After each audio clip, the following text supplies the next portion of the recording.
deeqdan oo ahayd 120 neef oo ariga oo hilibkooda loo qaybiyay maalintii shalay dadka barakacayaasha ee ku jira xeryaha degmada Caabudwaaq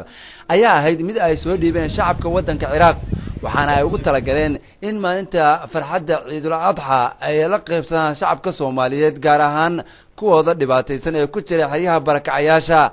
dadka ka faa'iideystay deeqdani ayaa ahaa qoysas barakacayaal ah oo ku sugan gudaha degmada gaar ahaan kuwii ka soo barakacay deegaanada miyiga kadib markii dunyadii ay haysteen ay ku waayeen abaarihii ku dhuftay qaybo kamid ah gobolada dalka xubno kamid ah horjoogayaasha dadka barakacayaasha ee ka faa'iideystay deeqdan ayaa ugu hambalyeeyay shacabka iyo dawladda wadanka Ciraaq sida ay ugu gurmadeen walaalahooda Soomaaliyeed ee dhibaataysan waxaana sidoo kale xubno kamid ah horjoogayaasha dadkaasi barakacayaasha ay u mahadceliyeen shacabka iyo dawladda wadanka Ciraaq iyo sidoo kale NGO-ga ay u soo wakiisheen hawshan deeqda ah oo ah NGO-ga Markabley. Assalaamu calaykum waxaan salaamahay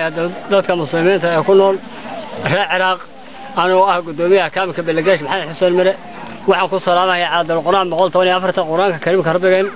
waxaan Ilaahay uga rajaynayaa si loo gargaaro Ilaahay uga gargaaro waxaan ka codsanaynaa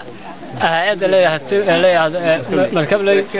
مركبلي وينو كلمة كلمة إلهي وبرينا وحكنا عصينا بقول توني أفرت القرآن كأنك كل سلامينه ذاتك مسلمين ته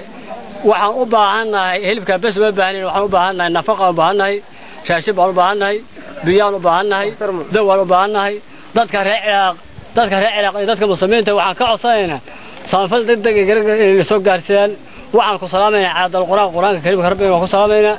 waxaan ka codsanaynaa muslimiinta inay kaalmo degdeg ah nala soo gaaraan xagga nafaqada xagga dawada xagga biyaha xagga waxbarashada dhanka kasta inay kaalmeeyaan wassalaamu calaykum waraxmatullaahi wabarakaatuh bismillaahir rahmaanir rahiim aniga oo ah Cabdikaafi Aadan Geesay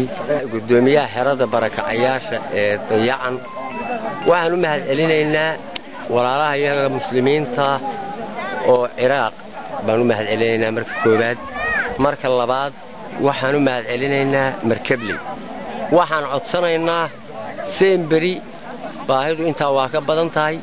waxaan codsanaynaa oo aan fadlan codsanaynaa in ay la ogaadaan oo gacan siiyaan naga caawiyaan wassalaamu calaykum waraxmatullaahi waxaan ahay gudoomiyaha kooxda Luuliyo Xasan Nuur Xirsi waxaan halkaan uga mahadcelinaynaa Ilaahay weynaayo Ciraaq shacabka Ciraaq maanta waa Ciidul Adha ay soo gaarsiisay hay'ad Markabley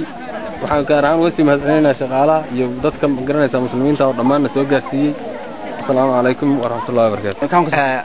waxaan ahay Duraan Cilmi Cabdille gudoomiyaha kaamka Tawakkal ama West Belegesh